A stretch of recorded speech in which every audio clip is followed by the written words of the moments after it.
Welcome to the Transfer Exchange Show. We are live, and it's the first time we're actually live on Twitch tonight as well. So welcome all you Twitch followers. There are none. I'm going to say there's none because, yeah, they didn't know we existed. So they know we exist now because we're on Twitch. So you'll see us around. Make sure you come and say hello. Press the follow button. I mean, there's a subscribe button there as well. You can press that, but I know it charges. So that's not me putting a charge on, that's Twitch itself. I'm sure that's how it works. But yeah, press the follow button. Make sure you follow us. Press the like and subscribe while you're there now. I can already see 10 people watching, 14 people watching, 20 people watching. There's more people. Keep on joining people. Don't be shy. Press the like and subscribe. All right, thank you. Tonight, we've got a Norwich special. They got promoted without winning yesterday. 3-1 loss, down to 10 men. Was it a red card? I don't know. It's a bit dubious. But we've got Michael Bailey on just now. What timing that is. How you doing, Michael? Immaculate. Hello, I swear he was not sitting in the back room waiting. It was literally, as I said, he's coming in, he joined. The first two words I heard were my name, which is always a good place to start. So there we go. Hello, everyone. You all right, Michael? Hi. Very good, thank you. I'm tired, but yeah, very good. Is that up all night celebrating? I wish. It was more sort of. It was. I watched the game again, which struck me as a very stupid idea because the game was pretty awful from a Norwich perspective. And then I was trying to write various bits and pieces and get stuff together, and I find it so hard to switch off after most games, to be honest. But then a scenario like that was quite hard to wind down. So, but yeah, we got to bed, got to sleep in the end, and a slight lie-in. So I'll take it. All right. So I was just speaking about the game yesterday. They still went up due to the fact that other teams hadn't got any points. A 3-1 loss to Bournemouth, who are in very good form at the moment under Jonathan Woodgate. First of all, did you think it was a red card? Straight in. Yes, to be honest, and I'm aware that probably 90% of Norwich fans didn't.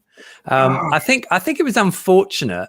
I think that was the thing. It's really unfortunate that I don't think he's meant to stand on him, and Ben Pearson's gone in like an absolute express train off the ground almost. Yeah. But he did go through sort of ahead of Dimmy, and he did win the ball, and so it just happens that he got his leg under where Dimmy was going to put his leg down. So I think it's really unfortunate, but I mean, I don't know if everyone here is VAR fans or not, but ultimately if VAR looks at that, I think he still goes, and that's probably the acid test for me. So I can understand why it's harsh, and you know, some referees may not have given it. I saw it in real time, and I assumed it was Ben was going, to be honest, because it was such a full. And then you saw the replay, and you're like, oh, yeah, you can normally tell. Timing.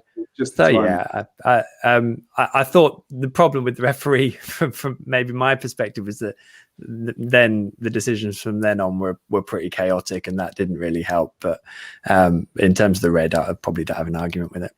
All right, he's a fair man. You've still got games to run for the rest of the season. Is there any worry that Watford will actually catch you? Do you think it's got to be smooth sailing from here? Yeah, there's probably a small bit of my brain that's a little bit worried about it. It depends how much of a cliff Norwich sort of run off. And, you know, obviously if Watford go and win 2 or 3-0 on Tuesday night, which to be honest, they're capable of, they're a very good side, then, you know, Norwich have actually got quite a difficult running. QPR are doing well, and that's away. Reading are desperately trying to cling on to a playoff place. I don't know how likely that is now, but they'll fancy it probably at Carrow Road as well. And then Barnsley away have already beaten Norwich in the FA Cup. So yeah, really difficult running. But to be honest, Norwich should have enough points in the bag really to be able to just get the ones that they need. It's probably a bit disappointing because Norwich have been, I think everyone around the club have been hoping they would do something properly special and, you know, win as many of their remaining games as possible. It's not very often you get to this point and you could still get 100 points and people not actually laugh at you and things like that. So there was a lot on the line, and club records and all sorts. 95 points is the record points tally Norwich have taken from any season, and that was in League One. So, you know, there feels like there's still a lot to play for, but the motivation must be so hard once you've won promotion. I mean, I have a newfound respect for Reading's like 2005-6 season, was it, or 4-5? Can't remember which one it was now. But where they, to get 106 points and just keep winning when presumably they'd won it, with like 7 games to go is phenomenal. So a little bit, but hopefully Norwich have kind of done most of the legwork and they can get the alcohol out of their system for the remaining games. I think the fact that you've still got that league title to win will still give them that push. Whereas if it was a bit closer towards the end of the season, it might just drain off a bit. But the finishing line's still there. And Watford, like you said, they're a solid team, and they're a team that you don't really want to fall asleep on, because they will come and they will keep on going towards the end till the end, I think. I want to go back to when Norwich first went back into the Championship. How did the players first react? Because obviously there was a lot of hype around the likes of Cantwell, Buendia, Max Aarons. How did they react when they first went back into the Championship? It's such a tight turnaround from the end of the Premier League season. I mean, Norwich tried to do everything they could to freshen it up, and they did a really good job of it. I wrote a big old piece for the Athletic on that. But actually, I still kind of feel that the ones who were still there, who maybe thought they were going to go, were still kind of looking around whilst the window was opening, going, well, is this going to happen then, or what? I think, and I thought that was probably the biggest challenge they had, trying to persuade these players that it would be all right if they stayed. I mean, the news of Max Aarons, sorry, I'm still getting used to that. Max Aarons being linked to Barcelona came out just before the first home game of the season. And I remember at the start, on my way to the ground, just thinking, this is going to be impossible. How, with Max was still there, Ben Godfrey was still there, Emmy, Todd. How on earth are you going to keep these 4 players happy in the Championship season when they all think they should be moving on? I think all of them had a part of them that thought, all right, I'm going to move here. Whether it was people telling them that there were interested parties, the club didn't really get any proper offers, and nothing that certainly suited them, apart from obviously Ben, who went to Everton. But I think it was really difficult. I think they really struggled, and I think you saw that with Emmy and Todd not playing and being left out and struggling with getting their head together, all until the transfer window closed. And I think that was a big moment. Norwich could sort of settle them in then, and I didn't get the impression there was any issue in January at all. I don't think anyone came in. I don't think they expected anything. I think everyone had their head down now, and everything was going so well that it would almost have been foolhardy to think, oh, we're top of the league, but I'd still want to ditch it off for 17th place in the Premier League. And how much do you think Daniel Farke himself had a role to play in that? Just sort of reassuring them that staying with them is probably the best thing, and that they can do what they can when they get into the Premier League next season. Yeah, I think there was a really interesting piece. I think that John Percy with the Telegraph had an interview with Daniel Farke, and it's really interesting to read it. It's good work from John, and talking about how underrated Daniel is in terms of the job he does in terms of wider football. I don't know what it is, and I can see that definitely. His man management is phenomenal to turn around a group of players so used to losing, as a losing mentality. I mean, like properly losing. The end of Project Restart was horrendous, and to turn that around so quickly, and to keep these guys, like young guys who are footballers in a hurry, especially someone like Emi Buendia, and being able to have the emotional intelligence to have a relationship that keeps these guys on side. I think it really helps that there is no question mark over Daniel Farke being the head coach. No one's going to sack him because if you didn't sack him at the end of last year, he wasn't going to go 5 games into this one. So, I think he absolutely fundamental to those players being able to produce over the course of the season, having stayed at Norwich, 100%. They was a great team to watch, wasn't they? In the Premiership. I mean, I was absolutely quite gutted. West Bromwich Albion come up and Norwich went down, because I really enjoyed watching Norwich Michael play. But was there like a difference from the way they played in the Championship from the way they played in the Premiership? Yeah, that's a good question, Steve. I'd realised I'd forgotten because last week someone mentioned it again that Norwich were hailed, weren't they, as like the best team ever to get relegated or something stupid like that at the time, which we didn't feel like it when they scored 1 goal in the last 10 games. But I think I struggle to attach Project Restart to the rest of the season. I think Norwich just didn't cope with it, and by that point, after the first 2 or 3 games. So they put a lot into the Southampton game and got smashed by a Southampton team that did very well for the rest of the restart. Everton came and won 1-0, and that was that really. And then they lost their FA Cup quarter-final to United in extra time. And from that, after that, it was rubbish, and sort of they were lost. But so on the rest of the chunk of the season, they scored enough goals. They had enough leads. Defensively, they were weak, and then they did struggle to kind of build on leads. They were the issues they had as the season went on. They became over-reliant on Teemu Pukki. But I didn't really buy that they were naive. I thought it was naive in their play. I saw that get mentioned a lot. I think they were just weak in areas. They were weak in central midfield in terms of screening the back four. It's a major issue. They didn't have a mechanism in their shape to protect the fullbacks playing high enough, and they didn't get enough goals from the attacking support. Very good attacking support, but they just didn't get the goals around Teemu. And then when Teemu stopped scoring, they were really in trouble. So they've changed a lot this season. Ollie Skipper's been phenomenal. Him and Kenny McLean have forged a partnership and roles that make it very interchangeable with the rotations Norwich complete in midfield. They're filling in at fullback so that there's not that issue when the fullbacks do push on, and it does look like they've tried to figure out a better way of playing, but they've tried to do it in the Championship. I mean, we're all going to have to see if that works out in the Premier League, and when you start fiddling with the personnel as well, like could happen of course with Ollie, then that's an issue too. But I think it's impressive that they've scored wonderful goals. They've been just as good to watch in attacking football, but they've also have created a mechanism where they are more solid at the other end. So that does bode well and says a lot for the development of the club. Yeah, a bit of balance overall. Sort of, I've seen them come back in a few games as well this season, which shows a really good test of character. Yeah, they have. And in fairness, they did that a lot 2 years ago. They scored a load of late goals. And I remember thinking, I did quite a bit of analysis on it.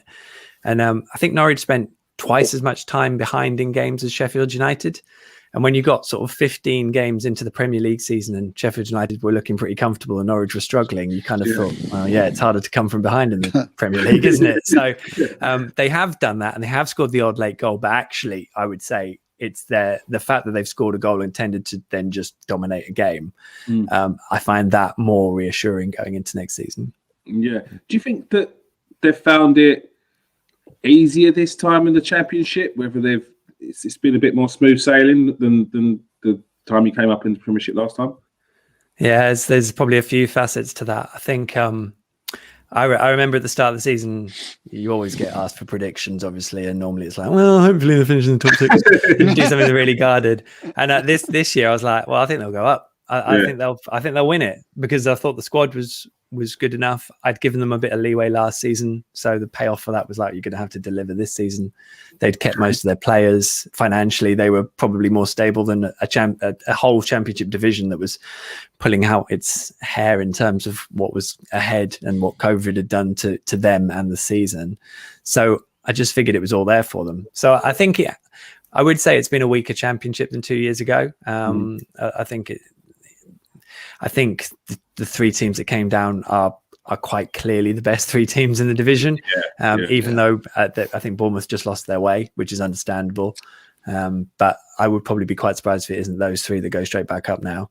So I think there's that. But then Norwich were just riding the crest of a wave 2 years ago. No one expected them to be there. They were a complete surprise package. And I don't think anyone really took them seriously until about February, by which point it was probably too late. This year, not the expectancy, not just from me, but from everyone else, has kind of been there from kickoff. And that's a really different dynamic, especially when you were rubbish, a few weeks earlier. So I think it does say a lot. It does say a lot for how they've been able to cope with it. Daniel Farke's been asked it quite a lot. And said it's probably a better achievement. But they all count the same way, I suppose. But there's probably a bit more joy from how they've dominated things, despite people kind of thinking that they probably would. Yeah, you spoke about Oliver Skipp previously. It's been a good bit of business that you've done in the summer. Is it? Do you think they need to do all they can to at least get him on another season long loan, or maybe even permanent? I know Tottenham looking at taking him back. Yeah, are any of you guys Spurs fans? Am I? No. Beautiful. Yeah, I think so. I don't know if people think I'm taking the mick when I say this, but he's been phenomenal this season. Best young player in the Championship. I think he's only just turned 20. Just phenomenal. I'm not entirely convinced he's ready to go into Spurs first team. I still see that there's areas he needs to work on. I think if Spurs are in a position where they're like, oh, it's all right, Ollie Skipp's coming in, we'll be brilliant next year, much better than this year. I think they're in a real sticky patch, because you can't rely on Ollie. He's a phenomenal talent. He's got a brilliant character, and don't get me wrong, there probably is a percentage of me still thinking, well, if you throw him in at a higher level, maybe he will just go and run and shine, because he's definitely capable. But I don't know, from a more sensible footballing development point of view, I think a season in the Premier League, just seeing what the level's like and adjusting to it would be far more sensible. If you think about it, he's at the point now where Max Aarons was when Norwich got up, when Ben Godfrey was when Norwich went up, which is basically one season in the Championship that went really well. But to then go, all right, well, now I'm playing for Spurs, I think is a massive ask. So players have done it. James Maddison did it when he went to Leicester. So it's definitely possible. And yeah, maybe there's an element of me that's thinking, please, Norwich, keep him. I mean, permanent moves, absolutely no chance. I don't see Spurs being that sort of short-sighted, and unless they want Emi Buendia and we start talking swaps and swapsies and what have you. But yeah, I think a second season on loan with Norwich, where he knows everyone, it will be a different element, obviously, to it. Norwich are not going to be winning more games than they lose, I would imagine, next season. But to say that then wouldn't still be a learning experience for him. And also Norwich would be better off with him in the team, I would imagine. I feel like their recruitment team are confident that they can replace anyone who goes, but they probably would be. So we'll have to see. But I'd take Ollie in a heartbeat, and I think it would be the right move for him as well, in my obviously massive football knowledge and experience. But that's my opinion, and I'm allowed to state it. Yeah, with players at that age, it's about playing, about development. So it's important to get games, and what better to get a run of 30 games for a team that's just come into the Premier League. Well, and he knows that. That's why he ended up at Norwich. I mean, he didn't. I think Spurs would have happily kept him, and he might have got like 5 or 6 games. And maybe that would have stood him in good stead. We don't know. It's like hypothesizing, in it. But I think for him to play week in, week out, and he said it himself to me, how that momentum of games, that putting your body and seeing what it can deal with, the load and the mental strain of going from game to game like that is a phenomenal learning experience. And that's why the Championship, I think, is really important for a lot of young English talent. So I think I think he's just a phenomenal player, because I think he's got so many elements to his game that are brilliant. And I love him, to be honest, as a player. So I look forward to seeing what he does from here on in, anyway, because he's an absolutely top lad, and deserves what will be coming his way over the years, I'm sure. Yeah, there's been some talks of a future England captain. I've seen some of the reports saying, so we will see. So there's a few players that obviously have already had their season in the Premier League. Players like Todd Cantwell, he's got a lot of plaudits when he was in there. Obviously, we spoke about the fact that there was a few clubs looking at him. What does he need to do to take his game to the next level? Cool. That's a good question.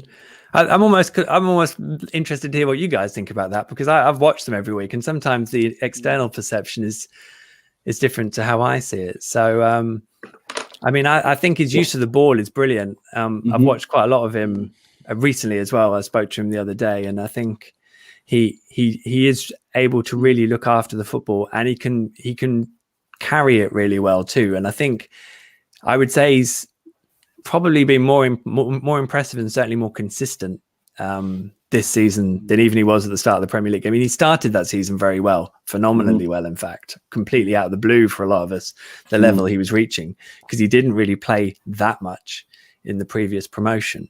But then it got a little bit lost, I think, not just Todd, but the team.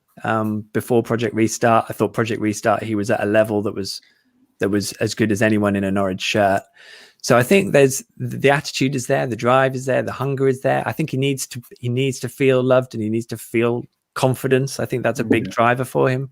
He's got great quality on the ball. We've seen him score some wonderful goals this season, and he has got an ability to connect with players around him. I think Norwich signed Dimitris Giannoulis, Greek international left back, on loan from January. He'll become a permanent player on promotion now.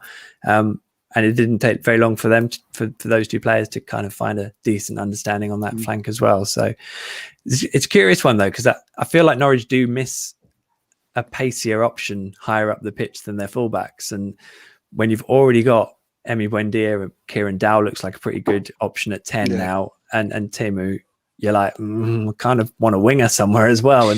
And Cod sometimes feels like the full guy for that. And maybe the way they've tweaked things, he won't be. But I think it's consistency. But just to bring it right back to the question, you just got to do it more often, because he can do exactly it. What I was going to say. It's consistency. He's got so much player. ability. He's got so much ability, Campbell. He showed it in the Premier League, like in glimpses. And yeah, that is it. Just it's like a lot of players, isn't it? Consistency. They've got ability, and it's sometimes who you're partnered with as well. Because if he's working closely with like a pacey forward that can make his through balls, turn into assists, then it's a different story.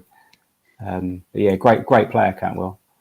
I think for him, consistency as well will come with the confidence. I think he's one of the ones where, having done it once and gone through it, he will be back in the Premier League, not really second guessing what's happening around him, and everything he's done at Norwich, he's surprised a lot of people inside the club, and I think he's done that by adjusting to his circumstances and kind of kicking in, and he does have a really deep belief in what he's doing. So to be honest, he's probably one of the ones I am quite interested in how he goes next year, because it could click. It really could click for him.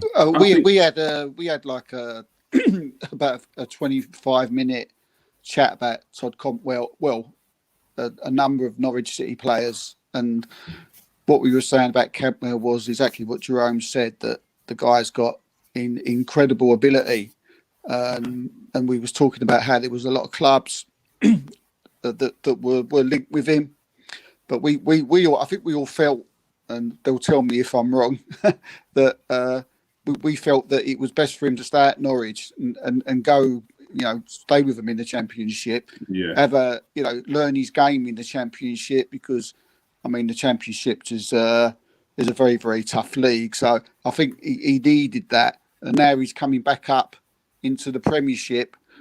He could take his he could go onto another level. Yeah, I think that first Championship season, like you say, that learning his game in the Championship, he didn't really get to do that 2 years ago, because A, he didn't play much, and B, he didn't really have a position. I feel like he's got a position now. He's got a role in this 11. Obviously, Norwich will hope to recruit players, and whether that alters things or not, we'll see. But I feel like he knows what he's doing in this side now, and he can do it very well. So that feels like a much better position for him, rather than trying to burst on the scene in pre-season and then see how it goes once he's there. Yeah, and I think you said it yourself. His self-belief, his character's very. It seems like he's got a very good character, a lot of very confident and self-belief. And I think, knowing what he's done in the Premier League and what he's done previously, he'll know, like you said, it won't second guess himself. He'll know he can do that again. And I think he'll be looking to see what he can do more. And that's why I'm excited about seeing what Todd Cantwell can do next season. Because, as I said, he knows what he can do, and I think he can step it up. And there's a lot of players around him that have that belief in him as well. Not even just at Norwich as well. Like even just hearing the likes of Alexander Arnold talk about how good he is and things like that. So Todd Canton was one I think is going to be a star next season. Max Aarons is as his. You said about people would say that Norwich were defensively naive at points. Would you put that down to like Max Aarons being very direct and forward thinking, or was that more of a manager's kind of instructions there?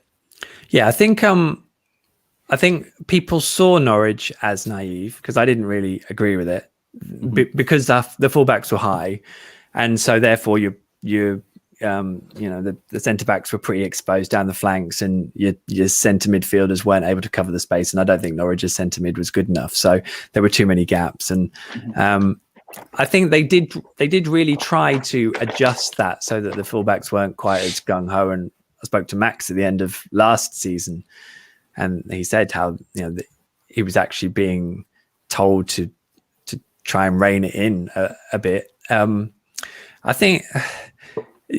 I suppose recovery of situations was a lot harder with the level of players they were coming up against. I think Max learned quite a lot from that season, but he is an interesting one. I mean, Norwich are in a curious situation really, whereas I think if they got a big offer for one of their players, I think they would definitely consider it, because that's kind of the model of the club. It's a really difficult model to pull off if you want to sustain yourself in the Premier League. But I mean, you have to say, do Norwich have the resources to do that sort of indefinitely without being incredibly clever and having a bit of luck? I'm not so sure, but I think with Max, see, the way he plays does probably suit going to a bigger club that is going to win more games and be able to be on the front foot in a lot of games. A bit of me wonders if Norwich are almost potentially better off with a player who is probably more secure at the back, which sounds harsh because Max is a really good defender. But I suppose just someone who isn't so forward thinking might help Norwich in what they've got ahead of them. Whereas Max is obviously terrific in the Championship, where Norwich are all over it. And Max was the thing about Max is he is so consistent. We talk about Todd needing to deliver that. Max has been 7 or 8 out of 10 almost every game since he made his debut. It's ridiculous. I remember speaking to him about that after about 5 games, and it's something he's really conscious of. So I think what happens with him is interesting. But again, I think they've tried to rework the shape so that it's not so much of a focus of, well, can Max Aarons cover enough space or get tucked in enough to help Norwich out at the back? I think they're trying to do that via other means, because Max is really important. Both fullbacks are really important to how Daniel Farke wants to play, regardless of the level. With can I just ask, with regards to Max Aarons, obviously England have got abundance of right backs at the moment. How highly do you rate him? Like, do you think he's good enough to compete with your, Trents and Reece James and Kyle Walker? I think it's difficult, because sometimes you do have to just look at physical attributes, and he's considerably shorter than some of those players. And I think when you're looking at a fullback having to defend at the far post, that becomes quite awkward. Norwich know that they're not going to have a really good athletic, technically able fullback who is also 6 foot tall. I think they know that one of those attributes has to go, because it's Norwich City, and if someone had everything, they'd be gone even quicker than potentially Max goes. So so that could be one element. I mean, and again, you sort of hear the Norwich obviously rate him incredibly highly, but then you hear, well, United, maybe he'd be a nice backup for Aaron Wan-Bissaka, and it's like, well, does Max Aarons really want to be a backup to someone? He could go to Bayern Munich and learn a bit, or Barcelona, but then he'd probably still be a backup. I don't know. And there's sort of with all of this, it'll be fascinating who comes in, who decides that they've got enough money and they really want to go for these players. But I think Max's consistency, he would never let anyone down. And I think I'd love to see him at a big club. I wonder, I know Everton would love him. I think that sort of feels like that's sort of an open secret. So that would probably be a really good step. Not that I'm trying to sell him, obviously, because I hope he stays. I do. But that would be a really interesting step, because I wouldn't say that Ben Godfrey's done anything I didn't think he was capable of. I personally thought he would benefit from another year of just playing centre back, even at the Championship. And I think it actually says a bit that Norwich's defence has improved despite selling Ben Godfrey, because they've got Ben Gibson in, who knows the position really well. And I think Ben's still learning that position at Everton. Max knows his position really well and is incredibly consistent and is really able. He knits things together very well. He's kind of the one who provides the assist for the assist, and the one who is defensively really good in most situations. So I think he's got loads to learn, a brilliant attitude, and he's definitely capable of stepping up well beyond the level he's playing at now. But there are a lot of very good right backs in England. There's loads about right backs in England. Overloaded, really. I mean, what are you going to do with them all? But I don't know. It's a great position to be in, at least. Is Daniel Farke, Michael? Is he the man? Is he the man to take you? Or he's obviously has to take you into the Premiership. But is he the man to take you further? Maybe get middle of the table. I think he is. I think he is, definitely. I don't. I think it's very. There are. Well, I mean, there are always little shortcomings and things that slightly annoy you about any head coach or manager. And I think anyone would say that there is not one who doesn't. But I mean, he's pretty close to having it all, I would say. Really? Sometimes I wished his game management was slightly better. But then if I sat down and spoke to him about it, he would explain it really well. I've not met many more articulate football managers. I like him. And open as well. His development of you. I mean, you think about the things he's doing now. You think about turning the club around while also giving young players a chance who either haven't got any experience. You know, Norwich lost Ben Gibson to an ankle injury with 8 games to go.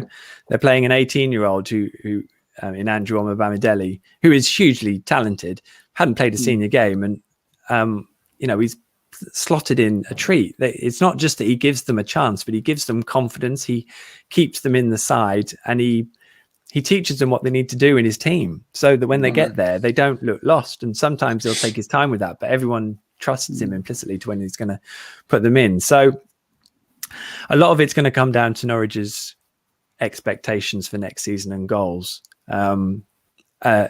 I think if he gets the backing, if he actually does get a bit of money to spend, and they can bring in 3 or 4 players that really do improve the team that's going up, which they didn't do last time, and they should have a little bit more money to do that, then I definitely think he's got the capabilities of coaching a side into doing that.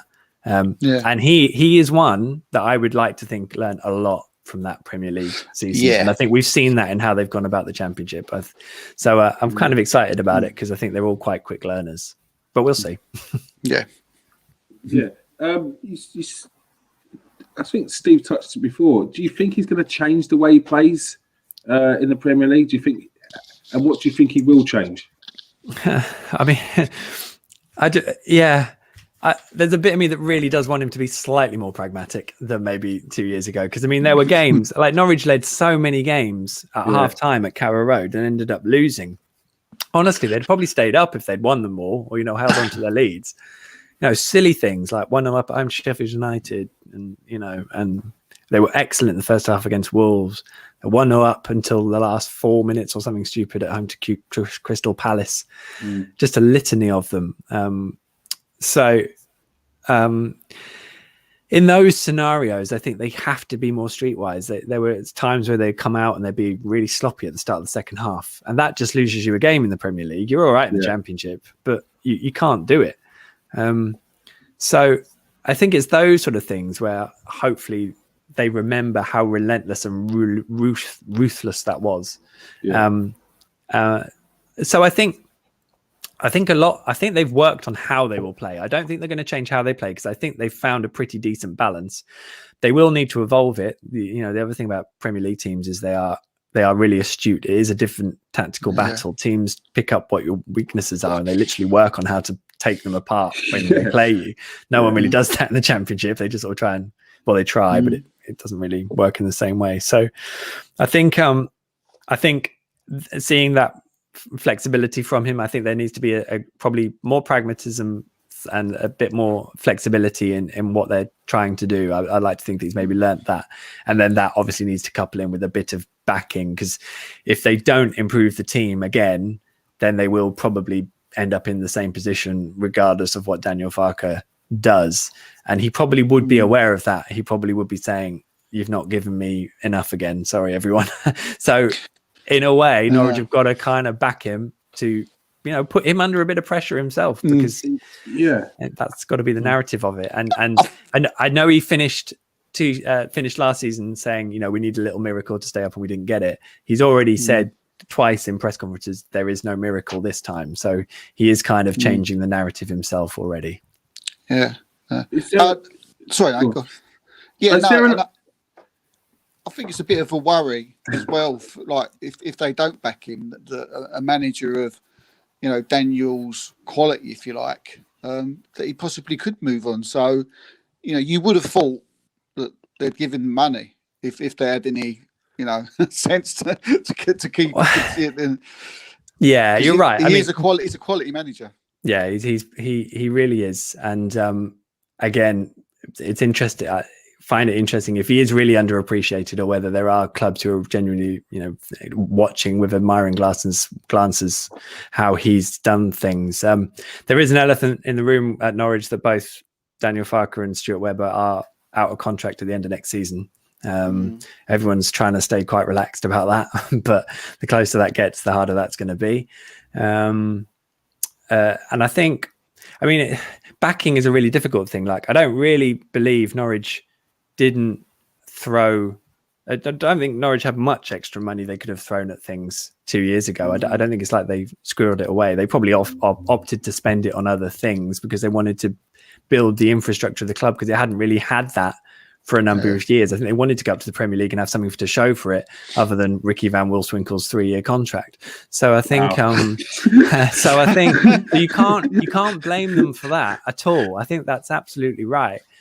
This season, Delia Smith isn't going to have any more money. They've effectively already committed, whilst in the Championship, to spending 15 million quid on Jan Ulis and Ben Gibson if they go up. And they only spent 10 million quid last time. So even in the Championship, they've already committed to a bigger spend had they gone up. But I think they didn't get the recruitment right last time as well. I think, Ibrahim Amadou, I think, was a very decent player, but just there was something about Daniel Farke who just wasn't really having him. Now, he may have been the missing piece of the jigsaw if he'd have been a player that Daniel Farke did like. We just don't know. And I think for once they didn't quite get that right. And I think, again, that's a big challenge. That is something they're going to have learned from this time around. They've got to get that spot on, because they haven't got the money to make a mistake with it. Is there an argument that they maybe need to recruit some more Premier League experienced players? Yeah, there's that's sort of a circular argument, really, because I think when they went up, much like when they were in the Championship and they threw in, their back four in the Championship was, had Godfrey, Aarons and Jamal Lewis in it, and the big thing was like, well, no one's scared of the Championship because no one's played in it, so hence, why we've won it. And so there was a bit of like, well, we're in the Premier League, so why is anyone going to be scared of going to Selhurst Park? Which is a fair point. But then, they lost, and it was like, well, we didn't really have much experience. So are we now saying that we're going to go up? And it's like, we're really great, we've got all this experience. So you do end up going around in circles, really, at times, I think. But yeah, I wonder if they're going to think a little bit about that. I mean, especially with the fact that, Norwich's recruitment is going to have to be a little bit different because the Brexit rules have changed it. They couldn't have signed Emi Buendia or Temu Pukki under the current rules if they'd have been in place, when they signed them, which is remarkable, really. And you do look at the fact that, Norwich's handy performances tended to come from Tim Krul, played a fair amount of Premier League games and was trying to carry a lot of that responsibility himself. Also, in terms of Alex Tettey, even earlier in the season, was sort of showing up quite well. But then you look at it, I mean, they do have that extra experience now. They keep Max, Emi, Temu, Todd. They've all had a full season. But also you're then adding in Kenny McLean too. But you've also got Ben Gibson, who's played a chunk of Premier League games, probably ridiculous he didn't really get a go at Burnley. And then Grant Hanley, who's been outstanding this year and looks properly fit now. He's got a lot of Premier League experience, and all of a sudden he comes into it. And I don't think the Premier League probably saw him at his best through various fitness issues last season. So that said, I'd probably still want another centre back, but we'll see. So I think they probably answered that a little bit more, but I think they probably just need to be better players. I think if they've got really good Bundesliga experience or Liga experience, it probably still would count for enough to make an impact. It's just more probably on getting the right people. Just a better quality. Yeah. Cool. You do youth development. How do they keep churning out so many top players? Well, I think there's loads of factors to it, because I mean, some of these players. So the club's done it really well, and they've had lots of really good people at the academy over a number of years who have done it. Some of them aren't here anymore, and they were the ones who brought players in. So I think Norwich's academy and youth development system has always been really good, to be honest. I think they've always produced a really good number of players that could go on to have good professional careers. In terms of next level, I think a lot of that has come down to giving them an opportunity in the first team, because I think Norwich's academy issue for a while was that they struggled they produce these players, but they didn't really get it right in terms of getting them first team experience elsewhere, loaning them out properly, and then giving them a chance in the first team. I think Daniel Farke has been so important for that, as I said earlier, and just creating value in these players and showing them up to be really good players. Yeah. And I suppose even with some of the ones who've moved on, they've struggled to a degree. Both Murphy twins probably just lost their way when they were, really thought of highly here. Jamal Lewis has sort of had a sticky kind of season at Newcastle.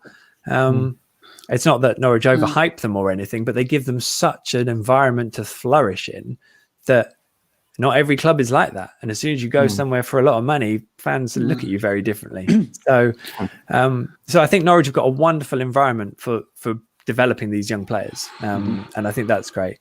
But it's all different ways. I mean, obviously Todd Cantwell basically grew up 10 miles down the road, so he's a local lad. Max Aarons and Jamal were both recruited at the age of 16 from Luton, because Greg Broughton, who was the academy manager at the time, used to work there. Ben Godfrey was 18 and signed from York because he was already playing senior football. So, I mean, academy graduate, not really. I mean, James Maddison sometimes gets brought into that, but he was already playing at Coventry, so they can all claim all the credit for that. Yeah. But then, Chris Martin, local lads, had a terrific second-tier career and played in the Premier League with Norwich as well. The Murphys are both two local boys as well. So I think it's just probably, at the moment, a balance of recruiting quite well from elsewhere, but also just developing the talent that's local. And it helps that Norwich are a one club county. There's not much else really going on here, to be honest, apart from the football club. I think you're allowed to claim the ones. Michael? No, but what are they? Category 4? I don't know. No, academy. I remember when what was it? EPP came in. Was it that? Or I can't remember. Where you had to you could only recruit players for your academy that lived within 90 minutes. Half of Norwich's area was the North Sea. So, I mean, that emphasizes some of the challenges they've had. But I think in some ways that does help as well.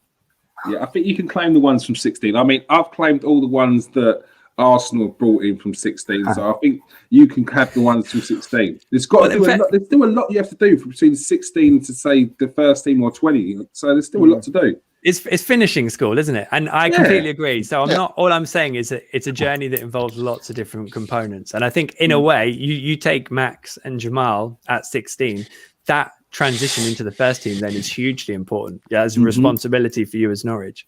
But likewise, Norwich have got Josh Martin, scored his first senior goal, broke into the first team this season. They still like him a lot. I think some people even think he's more talented than Todd was at the same age. Dan Barden, who Norwich had Tim Krul and Michael McGovern out, so they've got a 21-year-old who basically was playing in non-league football on loan last season. Dan Barden starting 3 championship games. Both of them left Arsenal at the age of 18 because they deemed good enough and had to go and have a trial at Norwich. So I think they've opened up a bit of that as well to kind of finishing school for players who haven't had a chance or weren't deemed good enough, to be honest, at bigger academies. And that's going to happen because there's so many players going through them. So Norwich are very honest in themselves and very self-aware. They know what they are. They're not going to go, well, we don't want your rejects. They're like, oh no, we see there's a player there. We'll have a go. And I think that's borne fruit too. I mean, it's not a bad thing to scout and spot talents in players that have been released from other clubs. I mean, RB Leipzig have made a football club based on that. They take players from all over the place and rebrand them essentially. And the amount of players that have been at top clubs and been released and are now back in the Premier League, like Izzy from the one who plays for Crystal Palace.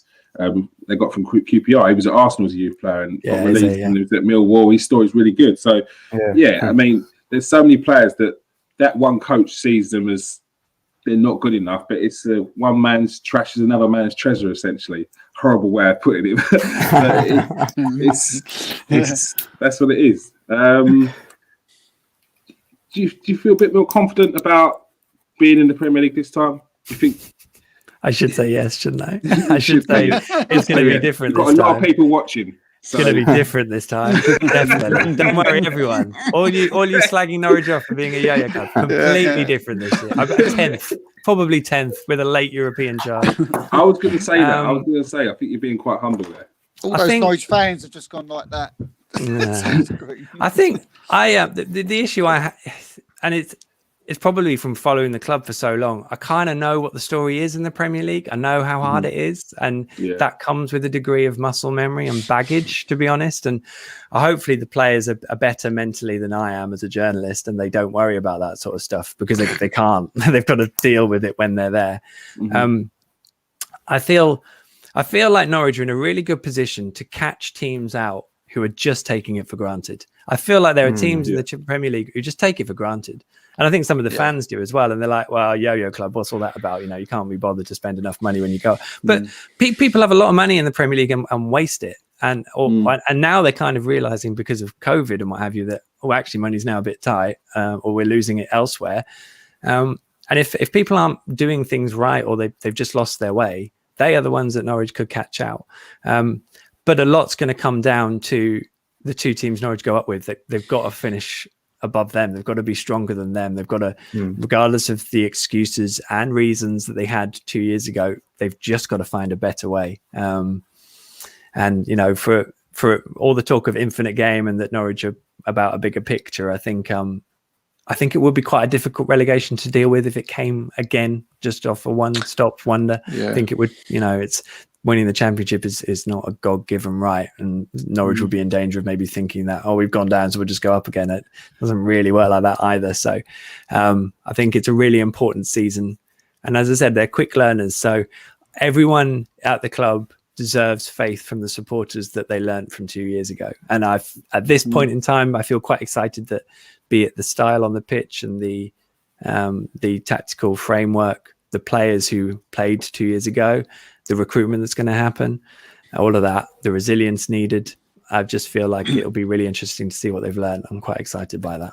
Yeah, it should be. And I think as you were saying there, they've got to be very careful about going down as well, because the likes of Cantwell, Aarons, and so on and so forth, they're not going to stay another season if you do go down again, and then you're going to have to rebuild without them again. And it's okay. You say that they're confident in the recruitment that they'll be able to replace these players, and they've probably got players in the foresight that they are looking to replace them with now.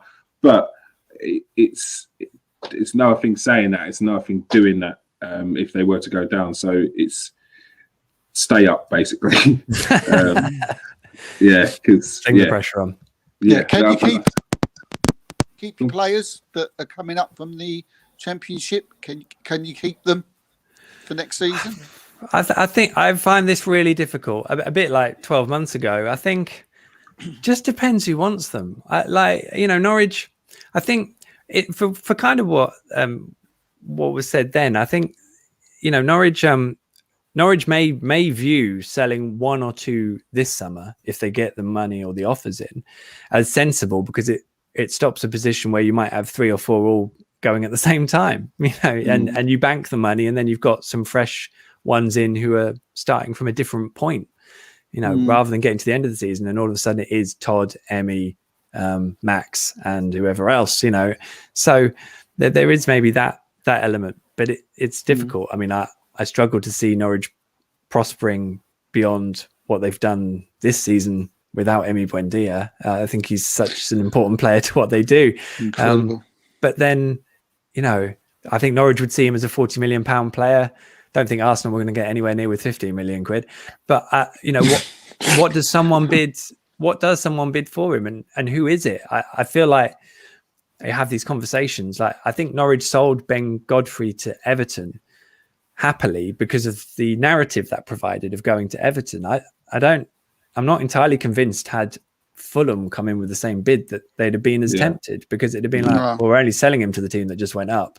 They want again, they're talking about the academy and development of players. They want the players who are being brought through at Norwich to think, we're going to get you a step up move. You are at a ground, 30,000, 27,000 people. We sell out every week. We do bounce between these two divisions. We know what we are.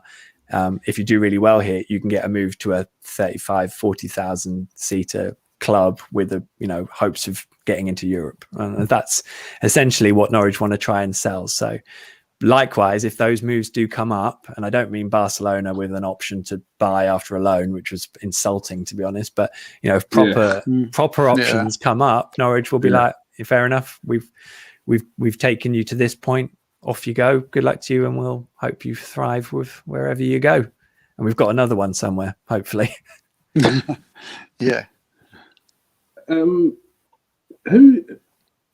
do you think you need in the transfer market? Yeah, what question?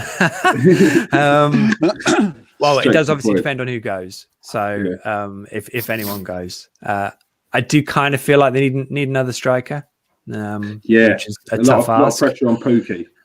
Yes, and I think Jordan Hugel's just a superb human being, and I think an absolute revelation in terms of what he's brought to the dressing room. And I think he'd be brilliant backup for Teemu, but he's such a different player. I think they need a competitive option to take the burden off Teemu without drastically altering how they play.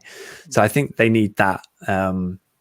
And Adam Ida could have been that option, but he's just had such a broken season that it's very hard to see how that could be him at a higher level next year at the moment. Otherwise, it's a risk. Now, maybe it's a risk Norwich have to take because they're going to spend the money elsewhere, because it will obviously be a finite resource. Ollie Skip goes. That's a massive hole and a really important hole to fill, because they got that wrong 2 years ago. I do kind of feel like they need a centre-back. I think Ben Gibson and Grant Hanley look... And again, there are probably people who've watched Premier League football for a long time thinking, oh gosh, good luck with those two. But I think they have been good this season. And I think they're experienced. And I think that they look solid. And I'm not just saying that. But under them, you've then got Christoph Zimmermann, who's kind of been off and on fit for 2 years now. I don't think Norwich can trust his body. There's a really important moment, as I mentioned earlier, where Ben Gibson gets injured. Christoph Zimmermann is primed to step in to see out the season, does his hamstring. And then you're relying on an 18-year-old. And I just think that is a terrible timing for him. So you need, and as good as Andrew Mbamidele has done, and I think he'll be a Premier League player at some point, absolutely. I just think Norwich need to learn from the issues they had 2 years ago in that instance, and a fifth centre-back is really important. Other than that, maybe a pacey option. As I said, as a winger, they've got a couple in, Anel Hernandez and Shemiswaf Poeta, but feels like, I don't know, it feels like an upgrade there would be quite handy. And that's 3 players, so that's not too bad, but we'll see. I mean, that would leave them with only one left back, I think. And obviously if Max goes at right back, then you're looking there as well. So it'll be a good jigsaw puzzle to work with, definitely. But I think everyone is aware this time that just hoping that the players in the squad will step up is probably not really going to work.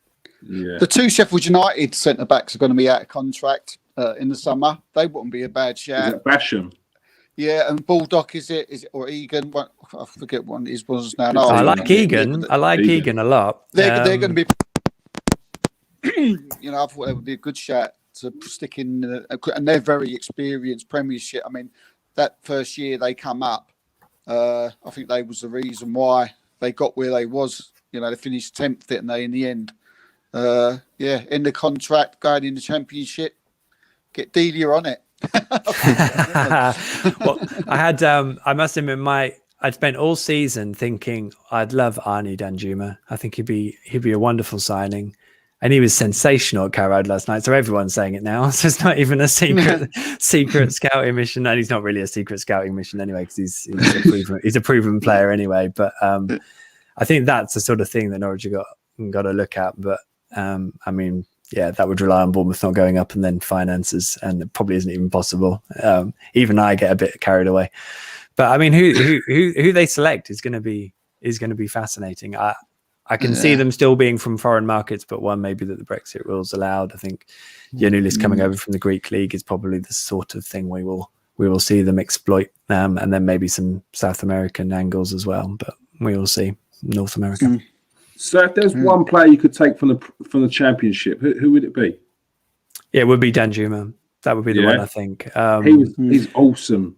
He's been quality, and I think he's kind of what you want, because he could step in and do what Teemu does up top, but I think he also gives you that real live wire option skill on the wing, and he's clearly a goal threat. So, and I think Norwich do need goals from those positions too. So it's not only that he looks a really good player, I just could see him just fitting in. But that's completely my view. And they're always funny questions like, who would you sign and who would you recruit? I mean, literally, Norwich have a really highly respected recruitment team of about 4 or 5 scouting every other game played in the world. It's like, I'm probably not going to know compared to those guys. So I think I'll leave it to them.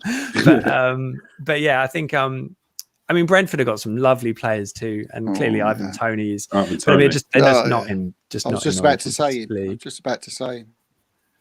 Yeah, it's a tough one. Is there anyone coming through the youth ranks who you think is going to be the next one we should keep an eye on?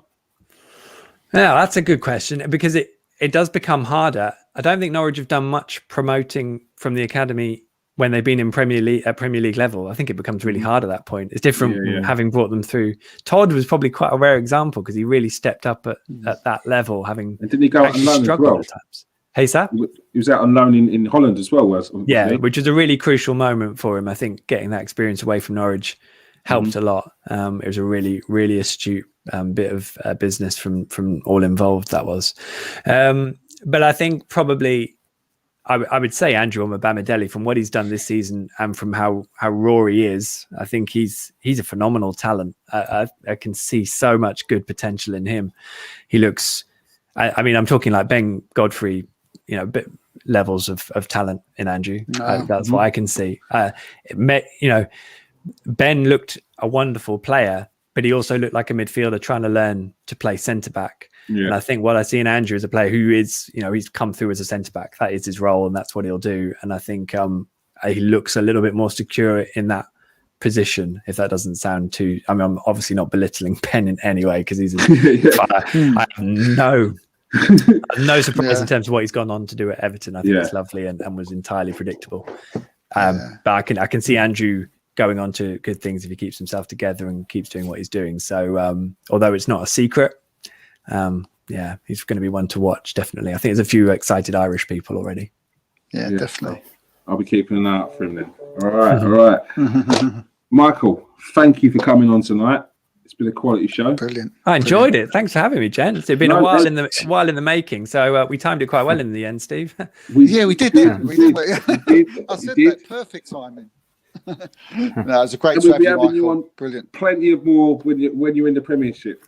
Happy days. Join the big boys. Welcome to the club now. Well, be just as nice to me then, won't you, please? I will. Season. No, we are actually nice. We're actually nice. It's when you start moving up the table, that's when we get a bit nasty. Yeah. So maybe I hope you're not then. Hopefully we are horrible. Do you know what I mean? I'll take it. I'll take it then. It'll be fine. Exactly. This is if you're even still in the Premier League. You might have gone off to European Super about Arsenal. Then. I thought you were talking about relegation. No, don't. No, we're about to speak about the Super League, and it's about to get a bit heated, I think. Thank you for coming on. Definitely love to have you again soon. Anytime, gents. Yeah. Just ask. Thanks, Cheers, guys. Michael. See you Thank you. later. Thank you, Michael. Yeah. See you later. Cheers, mate. Cheers, mate. All right, make sure you catch Michael on his Twitter. We'll put all his descriptions in his Twitter details in the description. Please hit the like and subscribe button. Go and follow these guys. And yes, okay, you've heard the recent news. It landed literally about what? How long ago was it, Jerome? You sent me a message. It was about 2 hours ago. A few hours ago. The apparently six clubs have signed up to this European Super League. Let me pull up a bit of information about it.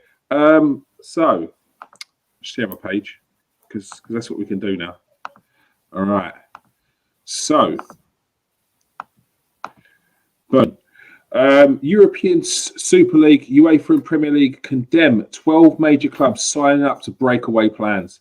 UEFA and Premier League and the Prime Minister Boris Johnson, not interested in Boris Johnson. Arsenal, Chelsea, Liverpool, Manchester City, Manchester United, Tottenham are a part of the group. Includes Atletico Madrid, Barcelona, Real Madrid, AC Milan, Inter Milan, and Juventus, all involved. In a European Super League, we should see some of our best clubs in Europe and world football move away from their leagues to play in a Super League. To me, this absolutely stinks on so many levels. This shows complete contempt to the fan base. It shows lack of insight into what fans want. The people who put these clubs essentially where they are now. I'm not one for speaking about how this connection with the fans and club is distant, because it's been like that for years. And I can understand a certain aspect to it because it is a business and these clubs need to survive. And when you hear about fans talking about the fans should have their say in what the clubs do, well, they can't, because we're too emotional and we're too emotionally attached, and we do silly things that doesn't work for the club. But for me, moving a club to a Super League where it's split away from your domestic league is absolutely disgraceful. Yes, you can turn around and say that so-and-so in Kuala Lumpur supports Arsenal and they have every right to watch Arsenal as much as everyone else, and they're as much as a fans as you are. However, these clubs started as local clubs. They then moved through the leagues and grew as clubs. They're clubs for areas, and that's how it should be. I'm not saying that someone in a different country can't support Arsenal the same way I support Arsenal. I'm not saying that. But what I am saying is this European Super League has no care in the world for a fan. It's not for the fan, it's for the club. It's to put more money in the people up the top's pocket. And I find it absolutely disgusting. I don't want to be a part of it. If Arsenal move to a European Super League, I'm not supporting the club anymore. And I genuinely mean that. It's not just for sound bites. It's not just for sound bites. I won't support the club anymore because it's not what I supported Arsenal for. I didn't support them so I could watch them play Real Madrid and AC Milan every week. That's not what I'm there for. I'll go and support a local team. I'll go and support Charlton. That would be of more interest to me. They have more care about the fans than Arsenal do, because I don't want anything to do with any European Super League. That's absolute nonsense for me. Enough of what I think. Steve, what's your thoughts on the matter? Well, I've already put out a tweet earlier, which said exactly what you said. I've supported Arsenal now my whole life. Cried, laughed, loved the club. But if they have signed this, and I mean, if just the fact that they've signed it, I'm done. And people that know me, and like you guys, and people that know me who are watching this, I am done. I'm fed up of these greedy greedy people that are running these clubs now who just do not care about us fans. The only thing they're interested in is filling their pockets with money. And as from Arsenal Football Club, we know that for the last 10 years that from the way we've been run.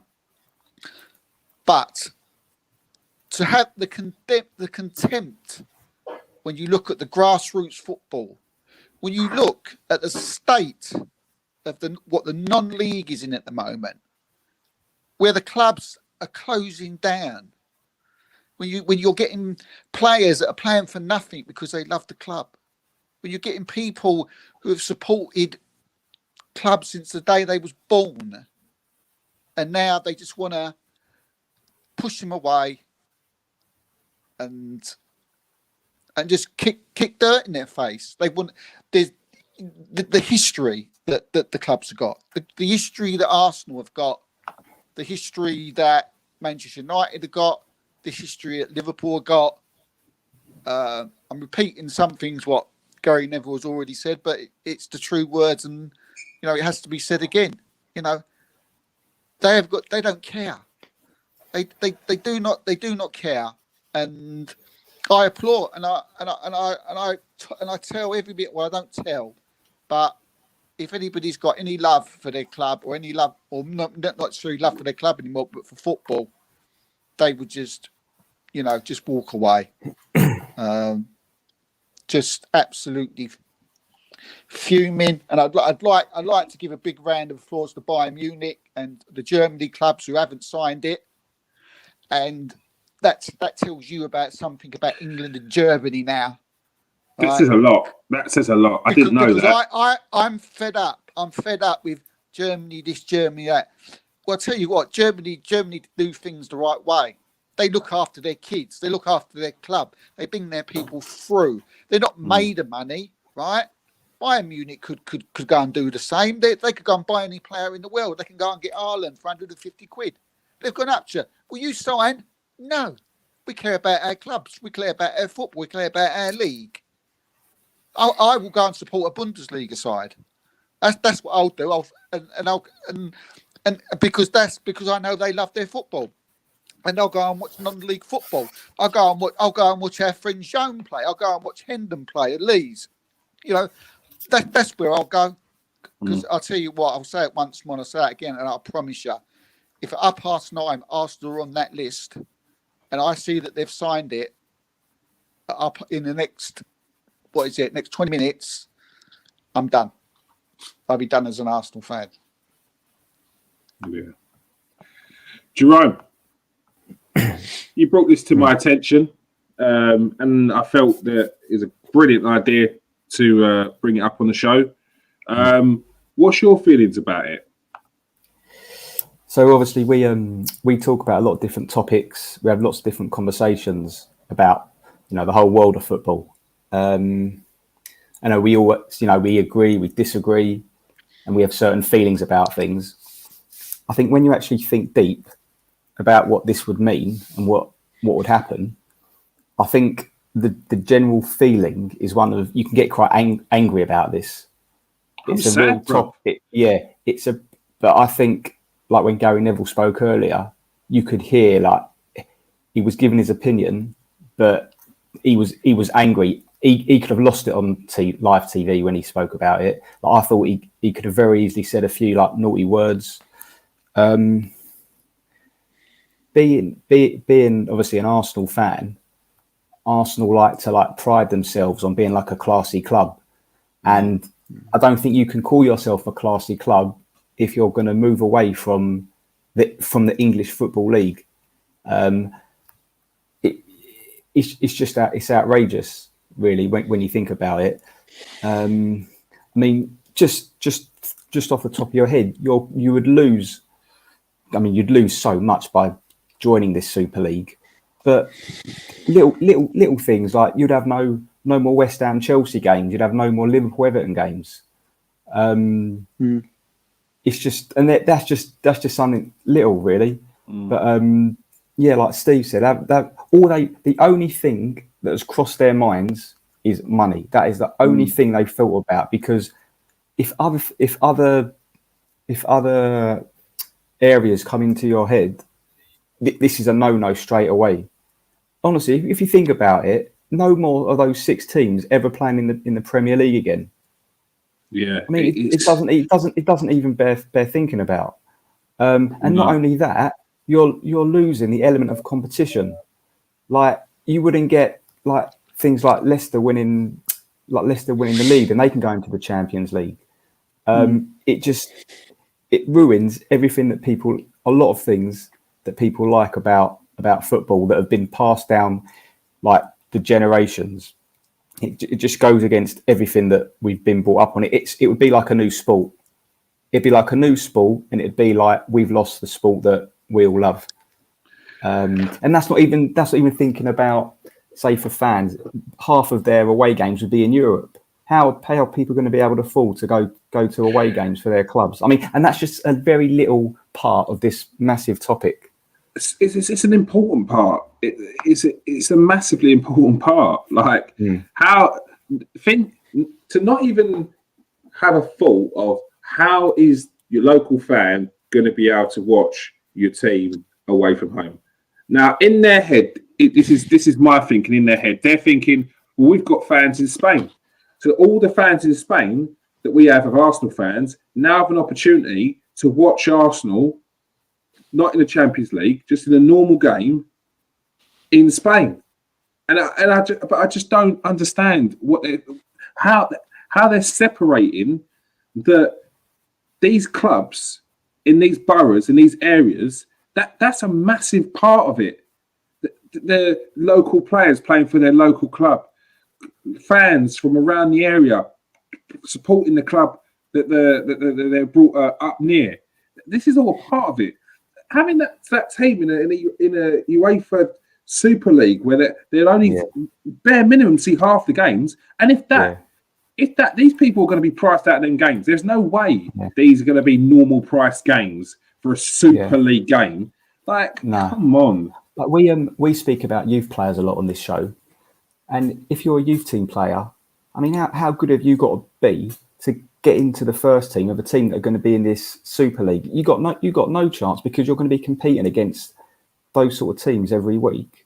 Like the academies of these clubs will finish, or they'll just never make it to the first team, because the competition. I don't know how they're going to do that, because isn't it players from the Super League can't be transferred? How does it work? They were talking about transfers as well. People that you can't play for your national team. They were saying, look, this is what happens when back in the day, the owner. Look, obviously, I'm a certain age, but back in the day, but way before my time, the owners of the clubs, they were like, say, the owner of Newcastle, they were probably Newcastle through and through. Yeah. Right. Nowadays, they don't care. They got partly due to their detriment, but partly, or a massive part, was the love of the club, the understanding, the connection. Yeah. Look, money's come into football, and in some ways it's been a positive, right? In some ways, but when it comes to this, it is like it goes totally the other way, and only bad things can come of it. There's nothing positive that can come out of this. There's no going back. It just seems like it reminds me of when ITV got Match of the Day and they stuck it on Saturday at prime time, 7:00. There's no going back. That's it. It's like you send these teams to the Super League. I just feel like it spells disaster. It's this big shiny Super League where all the elite players are going to go and they're all going to circulate around them clubs. How long is that going to last? But you know what, as well, it's going to be boring. Yeah, bore the arse off me watching that every time, all the time. I mean, you want when Arsenal play Champions League must be special. Sheffield United, you're going away to Sheffield United, or something like that, or you're going away to, Newcastle or something like that. I've been these grands. I've been away. It's what it's all about. or or you go away to Leeds. It's what it's all about. It's all that's what football is. Me going to Tottenham or Chelsea, Man United, Liverpool really ain't what I watch football for. I go to football matches to go to places like that and watch that. We've missed Leeds in the fans in the ground this season. It's always been spoken about. We've spoken about the other day when Leeds were playing Newcastle. Wasn't it great? And these two teams were playing together. Wouldn't it be fantastic?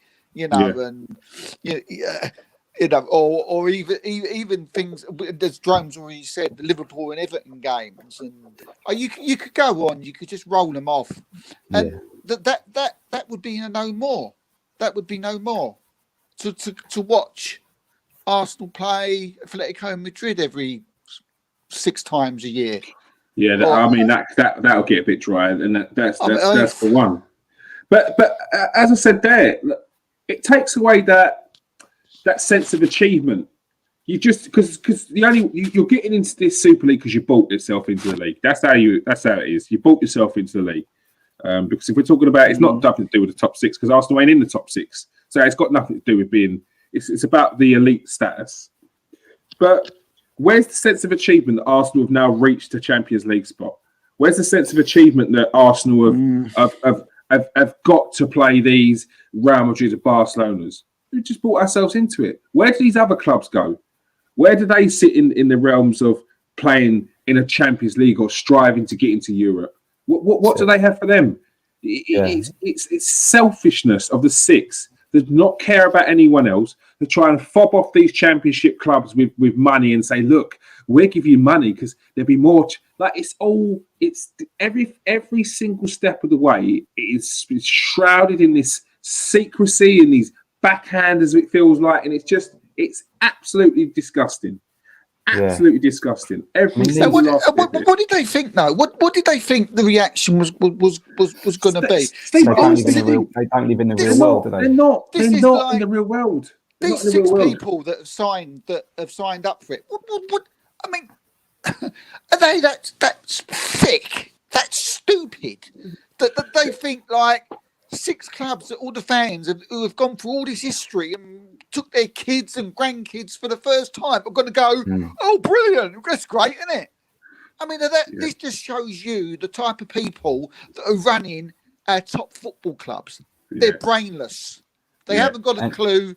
They have no idea of the history of the clubs, and they'll kill them. They're killing them. They're killing them slowly, and this would just actually put the. This would be the end of it. Where they genuine? Sorry, go on. Yeah, all I was going to say was it's not as if the people that own these clubs and the club itself and the clubs themselves don't have a lot of money. These football clubs are massive money-making machines, paying their players millions of pounds each year. Like it's just greed beyond belief. It's not as if this is like a get-rich-quick scheme thing or it's a good little business idea. These clubs are owned by some of the wealthiest people in the world. Yeah. It makes you sick. But if you ask that question, if you went to like Kroenke or the Liverpool guy or the Man United guy or Abramovich, you would have said, what about the West Ham guys? What about this? What about that? What about the kids? What about the non-league? What about... The only answer they can give you is, yeah, but we'll have more money. Because there's no other answer. Yeah. There's no other answer. The other answer is the stupid answer that they would say, yeah, but you'll play Barcelona or this one every 5 times a year. But that'll get boring. Arsenal, Real Madrid, and Barcelona. Exactly. After the 3rd game, you'd be like, it's not special. It's not special anymore. It's not special. There's no that Champions League music ain't gonna be playing in the background. That game ain't coming 3 times in a year. It's not a group stage and a knockouts. It's the league. It's the everyday thing now, and it's not. It just for me, it ain't working. Where do they think Arsenal are going to come in this league? Where do they genuinely think Arsenal going to get their asses handed to them every week by Barcelona, Real Madrid, Man City, Liverpool? It'd be the worst.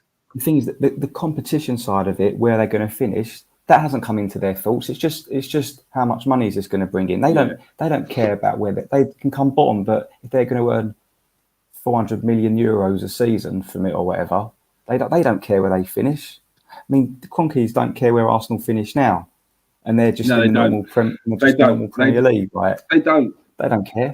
They come from a franchise league where you don't have relegation, and a team that can come bottom of the league can quite easily win the league the following season because of drafting systems and all this, and the worst team in the league gets the first option, the best players, and all that. Like whatever it is, that's their system. But yeah, the Cronkies, they don't get the Premier League football. They don't get it. They don't get it. Yeah. I mean, I'll never listen to whatever they ever say again. All this, it's going to be excitement and PR spins. When Arsenal knock, it's another knock. Well, a load of old arse. It's all PR. And I tell you what, they have been absolutely brilliant at it. Absolutely brilliant, because they've managed to keep a fair amount of fans off of the Cronkies' back. To the point where when fans are doing it, we're like, come on, mate, like give it a rest, like with the banners and all that. But I can't even argue with them people anymore, because as Steve said earlier on, that list of players which Arsenal have, which either come free or under the price of a few million. And I don't mind if these players don't cost much, but are they the right player? No. So where is this man backing us? Well, he's not. Well, now he wants to take us to a European Super League well away from where the fans or this club should be. I don't really want to have a part of that, because this guy is slowly draining the club of its soul. The class was lost years ago. It was. Do you know what, Kieran? It was lost years ago. Do you know what? Cool. Not so long ago, a couple of months, 3 months ago, I was that close to feeling this way about Arsenal then, where I was like, I've just had enough. I can't have all this, the way the fans were, the way it was being run, and the way people were this and that. I was like, I could see Nathan's point of view, how he felt. I mean, he loves Manchester United, the guy, didn't he? I mean, he loves them with a passion. But he even said there was a point where I just couldn't take it no more, and I just didn't want to support them or watch them. I felt that way then. So now they've just added a double whammy on it. Yeah. It's just, and I'm getting something back with them. Yeah, what this has done is it's united all football fans that support all these different clubs. It's just properly united, just like the football fan base, isn't it? Because everyone's thinking and feeling the same thing by the looks of things that's going on online, and just speaking to people. You're hardly going to speak. You're very rarely going to speak to someone that goes, "Oh yeah, that's a good idea." Like your normal football fan that lives in the real world isn't. They think they don't think it's a bad idea. I think it's horrific. I think it's terrible. Horrific. Yeah. So I thought it was such a bad idea. Yeah, that I've been dismissing it all this time. I've been paying no mind to it whatsoever. That's never going to happen. Super League. That's rubbish. What are you talking about? And now it's here. It's like, what? Have you not? Yeah. Well, maybe we haven't made enough noise. Maybe we've been too quiet. Because I know what clubs do like to do. They like to release a bit of news like that they haven't released to see the reaction, to see how they play it. Well, if they didn't understand the reaction of when there was Liverpool and Man United got together to write a letter a few months ago to basically say about this, how they should structure the leagues, how they should do it, how they should adapt and make it easy for the clubs that want to leave to move out of that league, how they, for the next 2 seasons, they should play less games. Like, if they didn't realise that weren't working, and as fans, we weren't having that, then it shows they don't care. They are that far removed. They're not even listening to what we're saying anymore. So the best way to do it is just boycott it. Whether people do that, whether there's enough people to boycott it or not, I don't know. But I think people need to actually make a stand now. Yeah. But then again, you think like what Gary Neville said, they would probably amending it as people would just reaction. They're probably changing the statement and everything. But if it does come out, they've already said it. It's already been said. 6 clubs, the 6 top clubs have signed a letter to agree to a super. It's already been said. So I'll tell you what. They've already said it. It's already been said. Do you reckon that the timing has got something to do with no fans being in the stadiums? Because if there were fans in the stadiums, there'd be banners all over the place, wouldn't there? Hell yeah, Jerome. And that's what makes it worse. They're playing on a situation which is down to a global pandemic. This is not fans have decided not to come in. We're not allowed to. So you've used that as an opportunity to not get berated because they would absolutely, every single fan who at the 6 clubs that thought they were involved in would be absolutely tearing the place down. Tearing the place. I wouldn't be surprised if there's not going to be a group of fans at each club stand outside the stadiums. Maybe not tonight, but tomorrow. I wouldn't be surprised because this is serious stuff here. Now we've been told that they've signed it. Now they've come out and said that they've signed it. So how do we feel about that? Our club has signed to move away from football that we've grown up with all our lives. I feel sick, mate. I feel sick. Look at it. That's how I feel. I feel like they do not care about. Like, I know that clubs don't really care about the fans, but to show this level of I don't even know the word, but to show this level of just lack of care and consideration is lack of consideration. Steve. I'm shocked. I didn't realise they would stoop to this level of like, who cares what they think? That's how it feels. Who cares what you think? That's what it feels like. I've been told in my face. We let out the news before. You knew this was happening. We don't care what you think. The local fan means nothing to us. The fans in other countries might not boo us as much. The fans over here might show us more love. The fans over here want to see us. I'm shocked and disgusted, if I'm honest, because I never thought this would be something that would actually go through. So yeah, but big up the German league, big up the Bundesliga. Yeah, big shout out to because it shows this is because one thing that I could potentially see some of the words, because you will never get these people out and out come and say it in an interview. This stuff just gets released sporadically, and then when it comes to calling that person out, and it's like, never said that. It's like you could quite easily, after the reactions, whatever the reactions would be online, you could quite easily turn around and, as you said, they could turn around and go, "No, we've not signed anything." Who said we've not signed anything? No. The Premier League would not have brought out that statement tonight if they hadn't already seen these statements that or been assured that these clubs hadn't signed that letter. They've called them out. They've drawn them out. That statement, they've heard of something.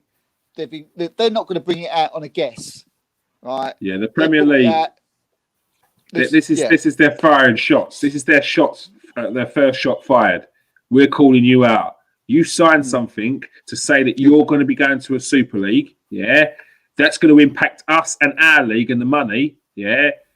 We're calling you out. Have the balls to show your face now. Let's see what they do. Because the Premier League has called out these clubs. They'll be announcing something very soon, won't they? It's nearly 9:30. They should like relegate them now. Relegate the whole 6. Put them in the Championship. The thing is, it's like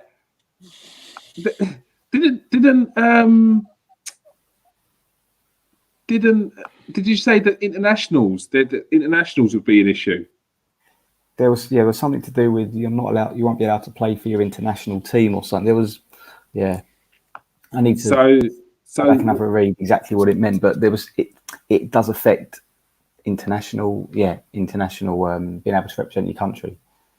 Yeah, well, that maybe they could take the stance that they do in rugby, where if you're not necessarily if you're playing in the Super League, you can't represent your country.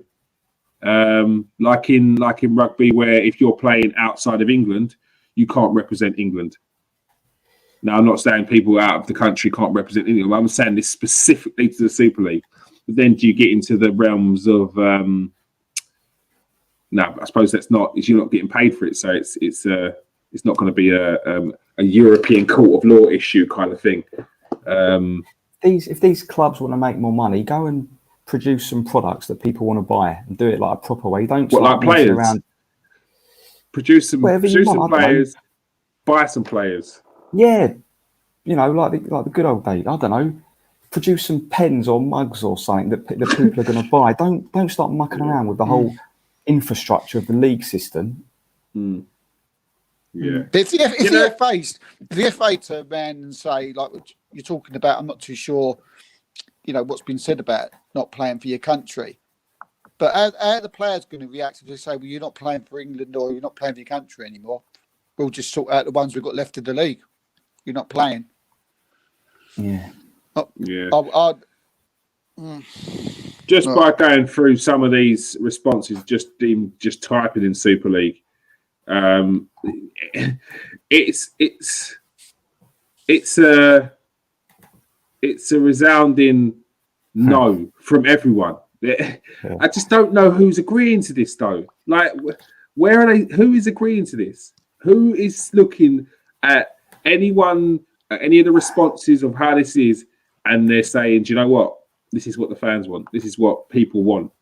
Like, how are you going to sell it? Yeah, I don't know.